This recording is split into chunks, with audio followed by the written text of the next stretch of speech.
आंचलिक स्तरीय कृषि यंत्रपाति मेला 2025-26 निमंते आज भारप्राप्त जिलापाल मनीन्द्र होननागा अध्यक्षतार एक सांबादिक सम्मेलन स्थानीय ग्रामीण आत्मनियुक्ति प्रशिक्षण अनुष्ठान अनुष्ठित हो आसंता जनवरी 6 तारिख ठारू 10 तारिख पर्यंत गजपति स्टाडियम ठारे 5 दिन धरी अनुष्ठित होगा। गजपति जिले में प्रथम थर पर आंचलिक कृषि यंत्रपाति मेलार आयोजन होगाकू जाउछि। एही मेलारे 5 गोटी जिला तथा गजपति, गंजाम, रायगड़ा, कंधमाल और बौद्ध जिलार चाषी योगदान करिवे। एहा सहित ही जिलार कृषि यंत्रपाति वितरक प्रमुख अंशग्रहण करिवे। एही मेलारे 110 गोटी स्टल रहिबो। सेथि मध्यनु प्रायतः 40 जन वितरकों 60 गोटी स्टल गुड़िकरे कृषि यंत्रपाति प्रदर्शनी करने सहित सरकार रिहाती दर में विक्रय एवं किणा बिकार व्यवस्था रही। यह सहित विभिन्न विभाग मोट 40 गोटी स्टल प्रदर्शन सहित जो कृषक उत्पादक संगठन, स्वयं सहायक गोष्ठी, सेंचुरियन विश्वविद्यालय और विभिन्न एनजीओ इत्यादि स्टल सब रहिबो। कृषि यंत्रपातिर समस्त कृषकों सम्मुखें प्रदर्शित कर व्यवस्था रही। एही मेलारे दिनकू प्राय 1000 ऊर्ध्व चाषी अंशग्रहण करेंगे। प्रतिदिन 200 ऊर्ध्व चाषी को प्रशिक्षण देवार व्यवस्था चाषी को प्रशिक्षण देवाई राज्य स्तरीय कृषि वैज्ञानिक, ओडिशा कृषि और वैषयिक विश्वविद्यालय वैज्ञानिक और जिला स्तरीय कृषि अधिकारी माने चाषी भाई भौणी मानक वैज्ञानिक प्रणाली में चाष कार्य करने अवगत कर सेहीपरि कृषक मानक विभिन्न कृषि यंत्रपाति संपर्क में जणाइबा सह सहजरे उपलब्ध कराइबा नै एही मेला अनुष्ठित हेबो।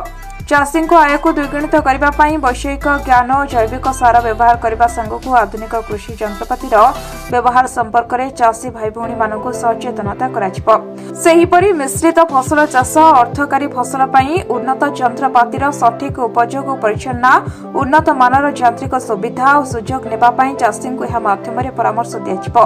विभिन्न आधुनिक कृषि यंत्रपाति प्रदर्शन करने सहित रिहाती दर में चाषी और स्वयं सहायक गोष्ठी प्रदान कर व्यवस्था रही। जिलार विभिन्न विभाग तथा उद्यान, कृषि, मत्स्य, प्राणी संपद विकास, मृत्तिका संरक्षण और जल विभाजिका, मिशन शक्ति और ओडिशा मिलेट मिशन भली विभिन्न विभाग यंत्रपाति प्रदर्शित कर चाषी मान विभिन्न चाष संपर्क में ज्ञान अर्जन करने सहित कृषि विकास सेवा सहित कृषकों को सचेतन कर जिलापाल सांबादिक सम्मेलन में 5 गोटी जिलार चाष क्षेत्र में उत्तम प्रदर्शन कर चाषी को अतिथि मान द्वारा सम्मानित कर सेहीपरि चाषी और जनसाधारण मानक मनोरंजन करने प्रतिदिन संध्या 5 घटिका ठारू 9 घटिका पर्यंत स्थानीय कलाकार और राज्य स्तरीय कलाकार मानक द्वारा सांस्कृतिक कार्यक्रम अनुष्ठित होगा।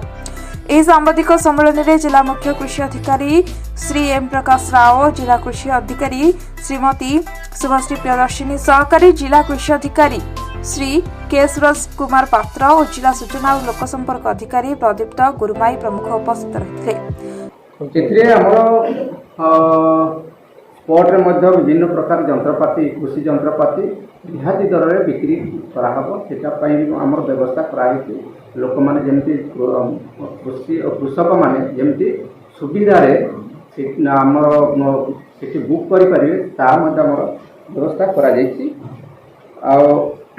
प्रतिदिन 1000 चाषी अंशग्रहण करेंगे।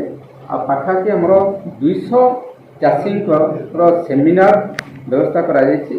से सेमिनार भाग ने